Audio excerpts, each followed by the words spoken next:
Hey, what's up, guys? This is Alden Palantir. Gonna be doing a review on Hunter x Hunter 2011, episode 63.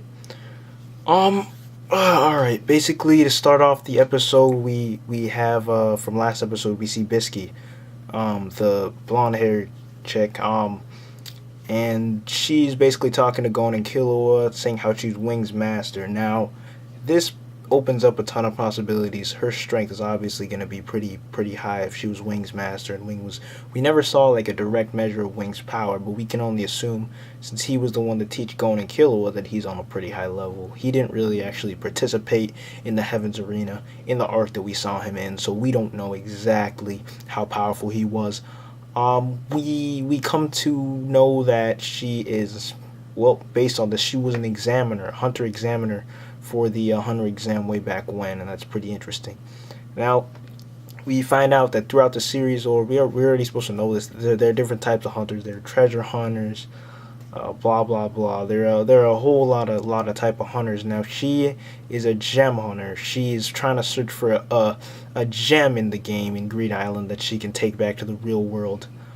So that's going to be, well, that's pretty much her goal right now. But she takes the time to teach Killua and Gon how to function in the game, and she's basically going to be there training them from now on. Now, while they're speaking, we pretty much get the main plot of this episode, where an enemy approaches, and Bisky is notices it just like that. Killua is a bit reluctant. He doesn't quite. He realizes that, hey, I couldn't sense this guy. If it was us alone, we would have definitely just been killed in an instant.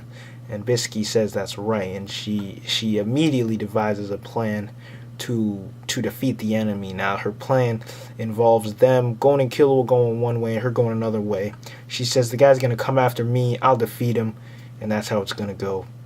It's pretty much how it goes. He corners her, and he cuts off one of her pigtails, and the point of this is his ability is, once he tastes your hair. I know it's a weird ability. He tastes your hair, and he can pretty much see your age, your power level, everything, like things about you, he says, that you don't even know. So this is a pretty interesting power. He obviously sees her power level and her age, and he's like, well, shit, haven't I gone after the wrong person? He sees, he's like, 57, she's 57. So Gon and Killua go back, and they're basically watching this all go down, and he's like, okay, due to my warrior spirit, I'm going to challenge you to a duel. Now, the duel he challenges her to lasts about all 5 seconds, in which she completely just decimates him and kicks his ass. The wound she inflicts on him is a lasting wound, we learn, as he wakes up and he's still in pain. She does not kill him. Now, why did she not kill him? Because now that he's crippled, his power level significantly lower, so she can use him to train Gon and Killua. Now, this is where she comes up with the 2-week crater plan, which is basically they're going to be staying in the crater for 2 weeks with this guy, and he has to attack them. And it's, if he gets knocked unconscious, she's going to kill him. If Gon and Killua can't defeat him in 2 weeks, they're going to be punished. This is basically where we get the crater plan, because this all took place in the little crater in the ground. So, well, not really that little. It was pretty sizable. But that's how it goes for the next, I think it was half a day, they said. They fought him in the crater. They couldn't really touch him at first, but as time went on, they started to get faster, but they still can't go by him, because he's still, even crippled, he could probably defeat them one-on-one. Now, eventually, Gon comes up with this little neat plan where he punches a boulder, all the rocks come out, and these are big rocks. So what he wants to do is use these rocks to shield them from the scissor attacks, so they can attack without being in danger of getting hurt too badly. He's going to be the only one in danger. We learned his name is Binolt, so Binolt's going to be the only one that's in danger. So now that this goes down, they basically make like a forest of rocks around him, and as time goes on, I think it was like I think it was like 6 or 7 days, I think, they get to the level where they can actually start to put lasting hits on him. And when Killer was about to deal the finishing blow, Gon says, "Wait, we are still not strong enough to take him one-on-one, so let's continue training rather than end the training now."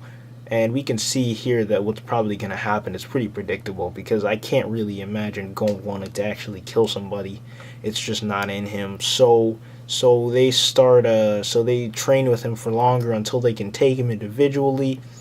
And at the end of we learn about his past. They're trying to basically, we're supposed to be feeling sympathy for him. I kind of felt it, but I mean, we know he's probably not gonna play too big of a role. So I really don't feel too much sympathy for him. But at the end, when they can finally defeat him one-on-one, he says finally, he loses it. He says, "Kill me. I can't beat you guys anymore," because they've really improved by this point, and he's still crippled. And so Gon's like, "Nah, man, I can't really kill you. I wouldn't kill you. You helped us train. Thank you." And they just pretty much let him go. So that was a pretty nice scene. I liked it. And after that, Bisky takes them to Macedora for some reason, and we really don't know why until she picks up a few cards, and she's like, "All right, we're gonna jog back." After that, the cards turn into shovels, and the task they're given is to shovel through. It's pretty much a miniature mountain, and they're supposed to shovel through it. After they're done shoveling through it, I think she makes them shovel through another one the next day.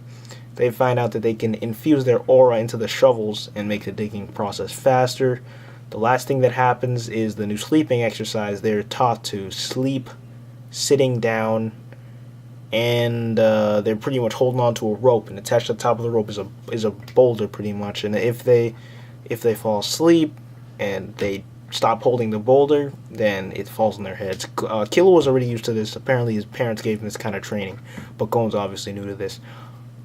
So he gets a few bruises on his head, as we see. It's supposed to be a kind of funny kind of thing, but I mean, it came across well. Overall, I'll give this. I mean, for a training chapter, what are you gonna do? It wasn't like a stellar chapter. A stellar episode. My bad. But for a training episode, I'll give it about a 3.5 out of 5. I mean, it wasn't amazing, but I can tell that this arc is gonna be pretty promising.